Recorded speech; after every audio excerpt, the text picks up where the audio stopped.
Madame Hafsa Sahrani. D'ailleurs, comme étant une jeune diplômée de l'école Mahmadia, une question très directe, est-ce que vous avez eu une formation sur le BIM? J'imagine qu'à l'époque, Mazal Mabdash qui ça fait quand même 6 ans. Mais commencez par répondre à cela. Ensuite, dites-nous, qu'est-ce que vous faites actuellement au niveau de la FNBTP en matière de qualification et de certification? Fadlé. D'accord. Alors, bonjour. D'abord, je souhaite remercier tous les intervenants pour la qualité de leur présentation.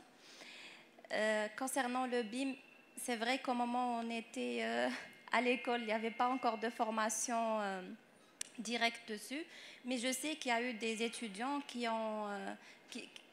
pour qui le BIM était le sujet de leur PFE. Donc je pense que ça avait commencé un peu à se développer. Concernant la qualification et la classification, la FNBTP, on est membre des commissions de qualification et classification, que ce soit pour le système de l'équipement, de l'habitat ou de l'agriculture. On est là pour représenter la profession, mais aussi pour défendre les intérêts des entreprises, toujours dans un cadre réglementaire.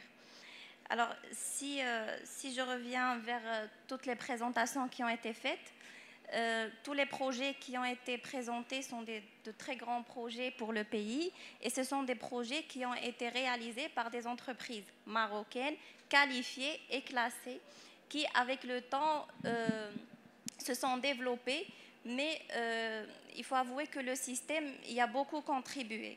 D'ailleurs, le but du système est celui de pousser les entreprises de sortir du secteur informel au secteur formel. Aussi, il les pousse à se structurer, à acquérir des moyens matériels, à se doter de moyens humains et à surtout créer des entreprises citoyennes qui vont déclarer leur personnel et qui vont être jugées après sur leur masse salariale. Les entreprises qui sont aujourd'hui qualifiées et classées, ils sont à peu près de 4500, comme l'a mentionné M. Mazizi hier. Et on souhaite avoir un plus grand nombre d'entreprises qualifiées et classées, surtout qu'aujourd'hui dans le marché, on parle de dizaines de milliers d'entreprises de BTP. Ils doivent toutes intégrer le système.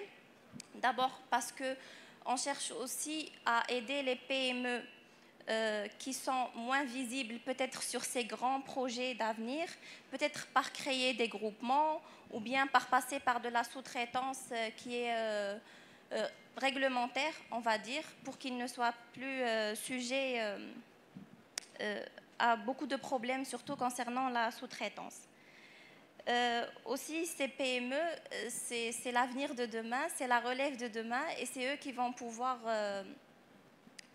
avoir la relève du système et c'est eux qu'on verra prochainement dans les plus grands marchés. Voilà. Ok, merci beaucoup Madame Sarani. En tout cas, vous me faites rappeler le commentaire de Sinaman, je ne sais pas s'il a vu comme dans la salle, qui avait défendu la question des PME, qui effectivement ne doivent pas être oubliées. Il avait même suggéré une idée intéressante, au-delà de la sous-traitance et du groupement, c'est l'idée d'avoir des combinaisons entre entreprises dans le cadre des marchés publics pour essayer de jouer un rôle d'entraînement, que ce soit pour la qualification ou pour l'augmentation du chiffre d'affaires et des références en conséquence.